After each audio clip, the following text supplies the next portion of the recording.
So what's up mga kabudol, another budol series na naman tayo dito sa City of Pines, Baguio City. Yes!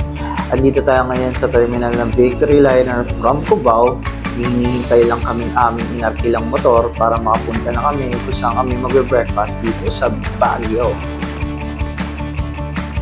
Napili nga namin mag-breakfast dito sa Good Taste Restaurant. Malapit lang to guys sa Burnham Park. Open nga sila dito ng 24 hours. Ito yung menu nila sa combo meal. Pause nyo na lang guys. So ayun nga, sobrang dami nilang pastries dito.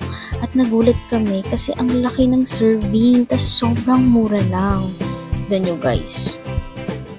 O diba? Sobrang mura.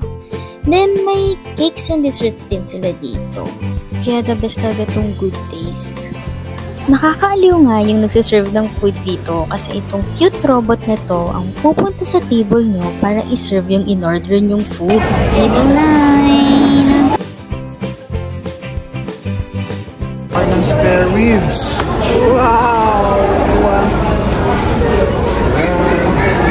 Fried rice! Ano, solid oh. Ano dapat? So yun na nga mga kabudol, umorder ako ng lechon kawali with chop suey. Kita nyo naman, ang laki, napakagalante ng servings. And for love, umorder naman siya ng grilled spare rib. Kita nyo naman, galit na galit talaga ang servings. Pati yung kanin guys, akala namin mabibitin kami. Umorder pa nga kami ng isa. So yun na nga mga kabudol, after namin kumain, diretso na kami sa gala. Walang mga kapigil sa amin kahit medyo maulan. Nandito pala kami sa Burnham Lake. Konting moments lang kami dito muna. Sightseeing lang habang nagpapatunaw ng kinain. It's been raining in Manila, hindi ka ba nilalamig? So ang sarap na mag-moment dito sa view deck nila. O diba? Sabayan pa ng ulan. Pak!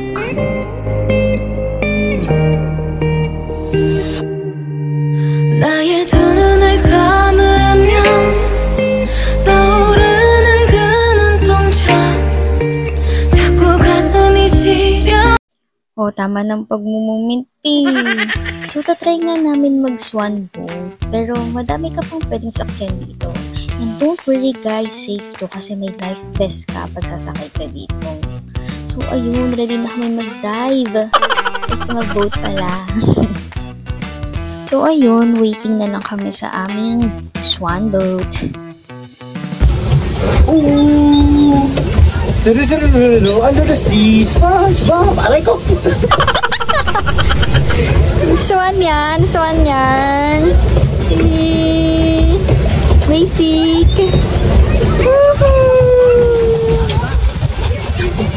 Hey!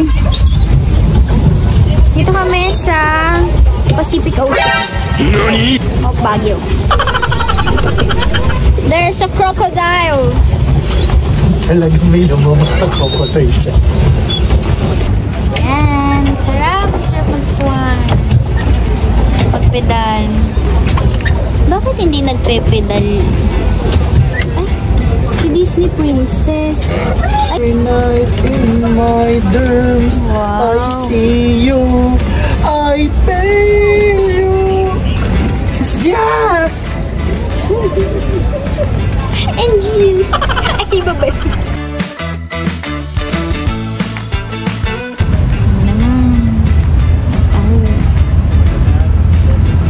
Kamu naman lasa. Sarap. Ang Baguio taho. Baguio taho. Ang dami niyang, di naman tinipid sa Arnibal, in fairness naman. Mahal lang taho dito guys, 50 pesos.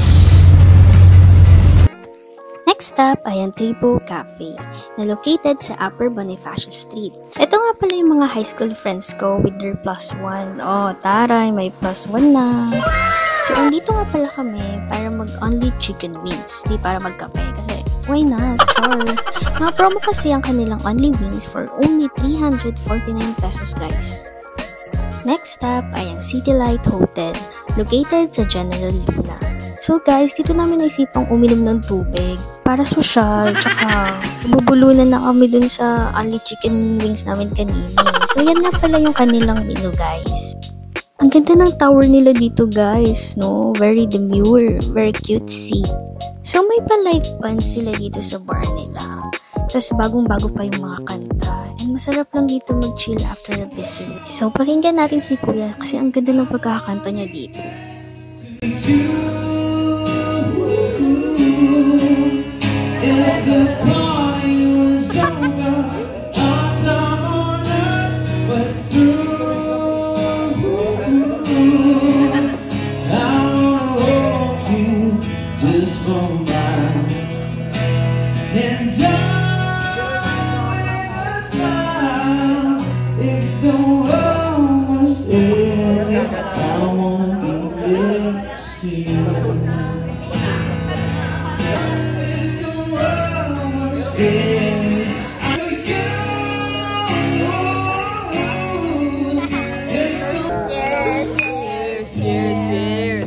So that's it guys, awat na dar! So we're here at SM Baguio para magpababa muna ng awat. SM, we got it all for you. Panis, may background music ka pa. Oy, napakasarap ng feeling dito sa kanilang view deck. Ang lamig guys, sarap umaura. Check it out!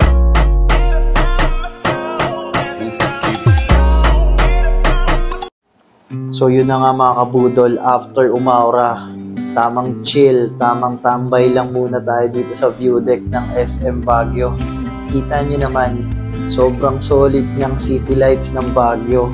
Grabe, day 1 pa lang, solid, sulit na ang aming experience. Grabe, watch out guys for our next video. Thank you for watching!